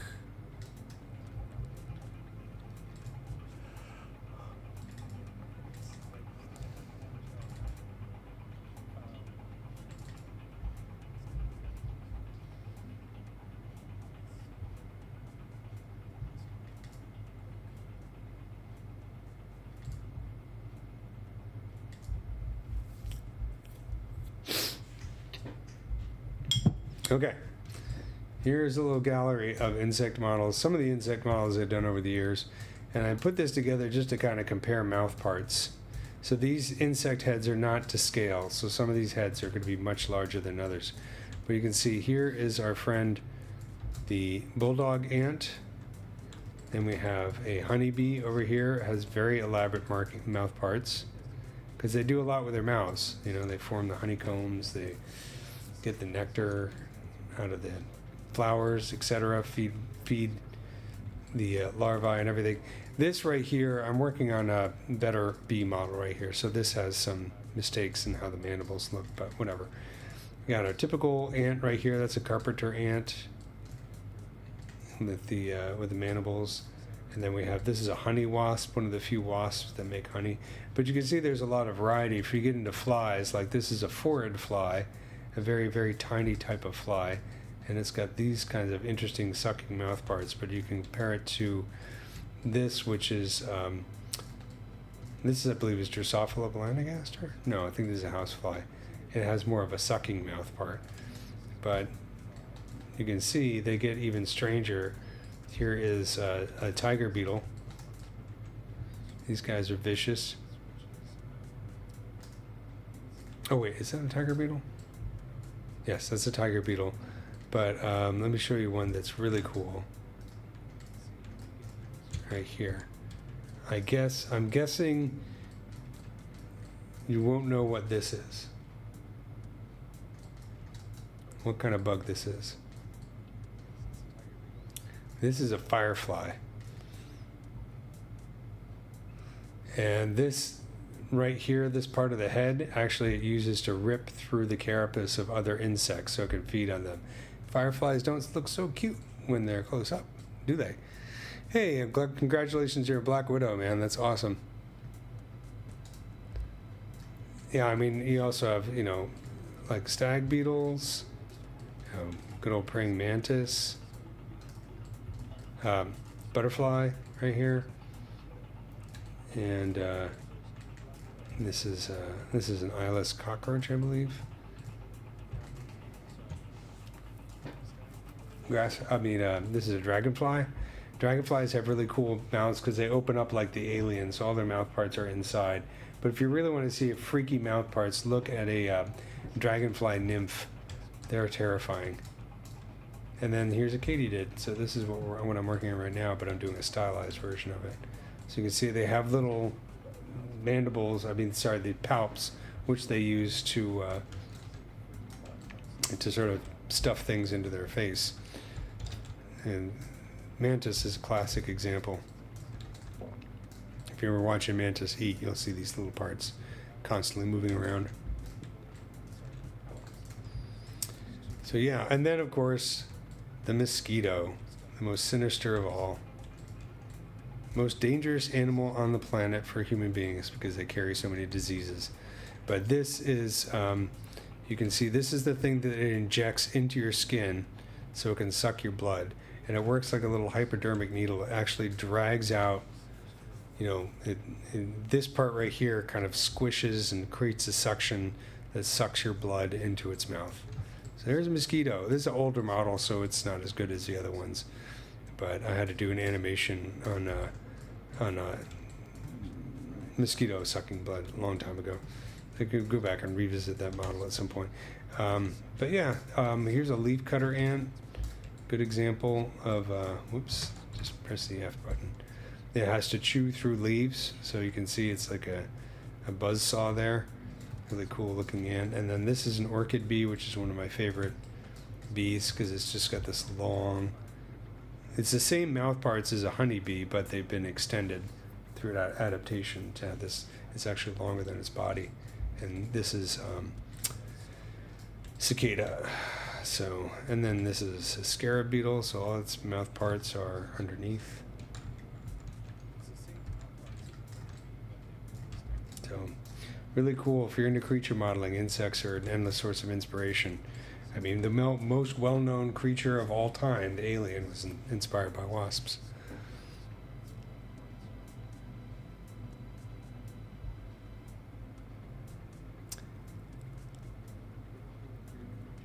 Yeah, I mean, I love butterflies, so they don't bother me.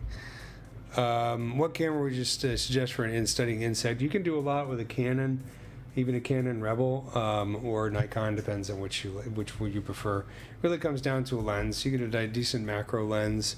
There's so many great videos and YouTube videos of macro photography. I would highly recommend looking up my good friend Thomas Shahan. He specializes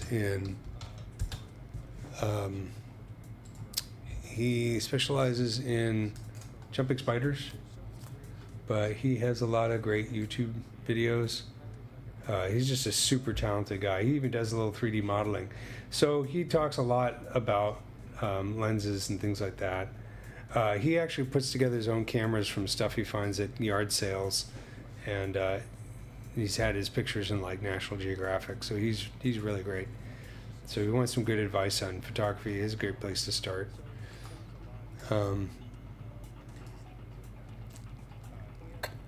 The needle, I don't know. Yeah, it's an interesting question. How hard is it? That's something to ask an entomologist.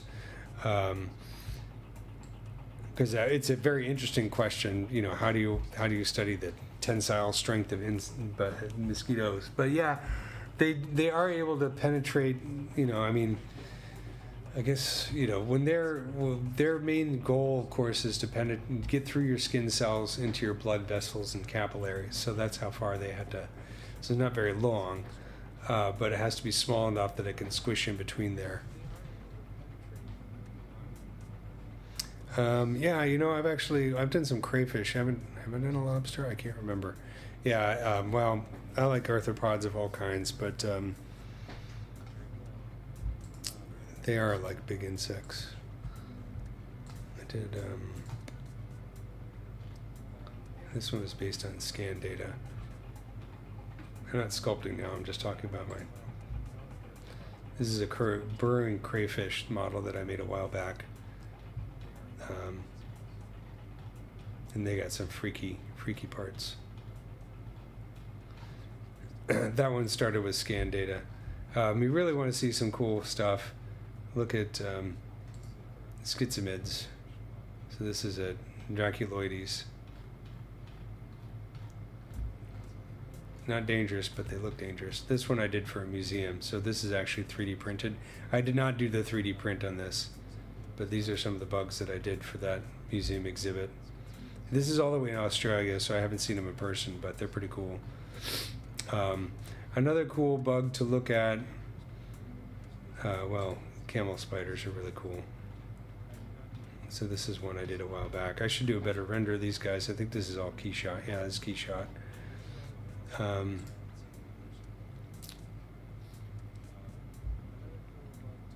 But any of the amphipods are really interesting. Let me see if I can find a good amphipod model. Is that one? I need to reorganize my portfolio. Here's a really cool one I did a while back. This is a wasp.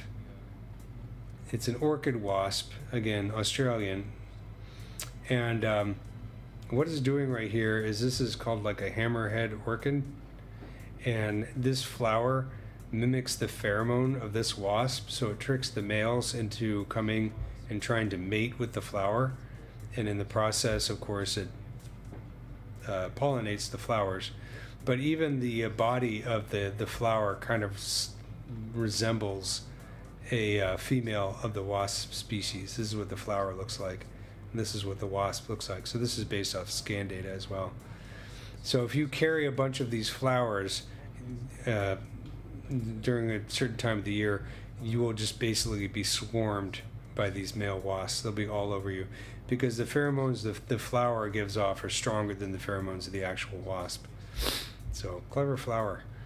But yeah, lots of cool stuff. Anyways. Okay, well, I would say the trick to doing renders for insects is to think like a macro photographer.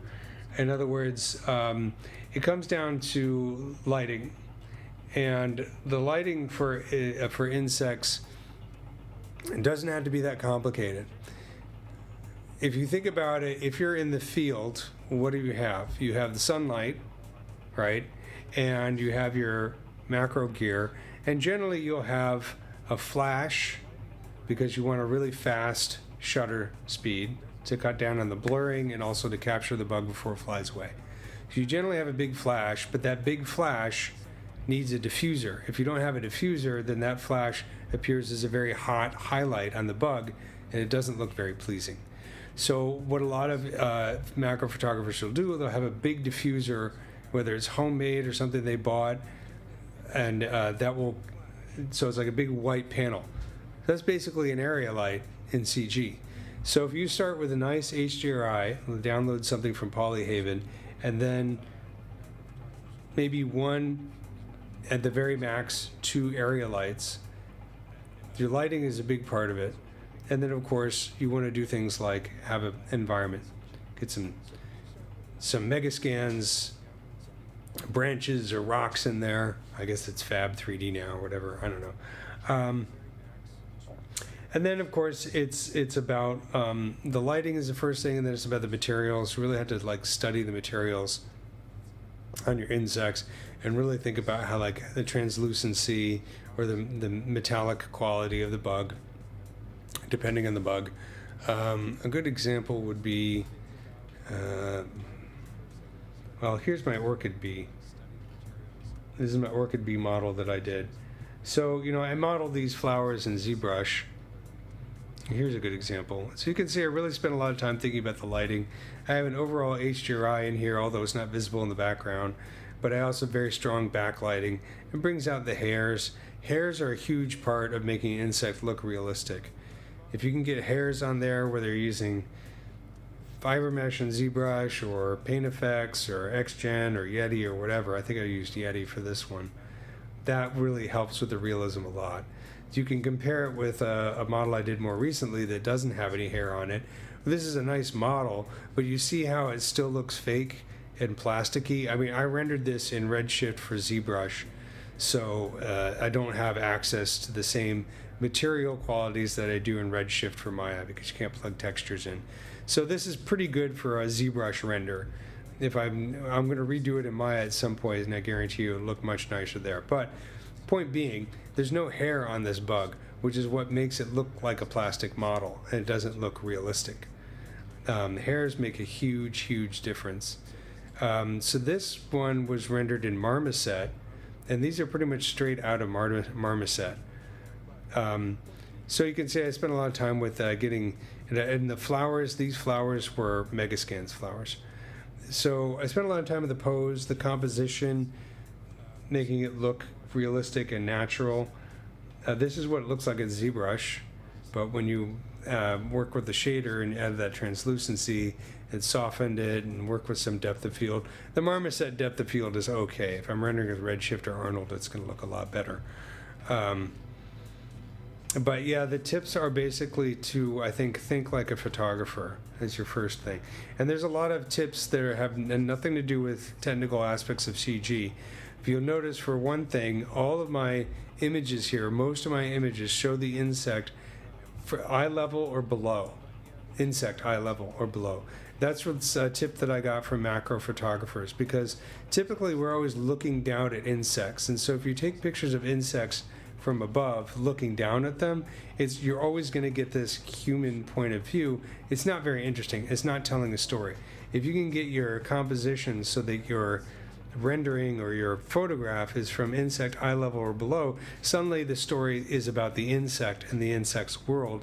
It's no longer about you or the photographer. So that's a really good tip for just the composition. And then, there's other things like this one, not so much, but this one, if you're looking at the rule of thirds, I really try to focus the head and the eye kind of in this quadrant right here, so that it's in that third of the roundabout of the image. So these ones could probably be slightly better composition or cropped a little bit better. But those are some tips, and the rendering, you got to do it a lot. I've been rendering for over 20 years, so and I'm still definitely not perfect by any means, but those are the kind of things that I think of. You could also do insects in a white environment, which is a popular a white box is often used for photographing insects. This is a fly model that I did for a museum. This is again based on scan data, and these were rendered in Redshift, and you can see the hairs on these big nasty fly hairs. That does a lot for generating the realism. So it's a lot of practice. Yeah, marmoset depth of field is okay, but you can see how soft it came out in my renders. They could be a lot better. Yeah, imagine a plant making flowers just for your pleasure. Well, talk to the female of the species. They're not happy about it at all. They're like, we're right here, guys, and you're messing around with this flower. Typical men, right? Okay, so I'm going to wrap it up. That's my 2 hours for tonight. Hope you guys enjoyed. I'm going to continue our little katydid the next. So not going to do next week, but a week, March 17th, I think it is, will be my next live stream. So check it out. Follow me on Instagram. I usually, when I'm good, I remember to post an ad and reminder so that you can remember to see it. But I do a 2-hour live stream once a week, with the exception of next week. So see you guys then. Thanks a lot. Thanks for all the great questions. I really enjoyed chatting with you guys tonight. It's nice. Sometimes when you do these live streams and there's nobody out there, it gets a little lonely. So I appreciate it. Talk to you next time. Have a good week.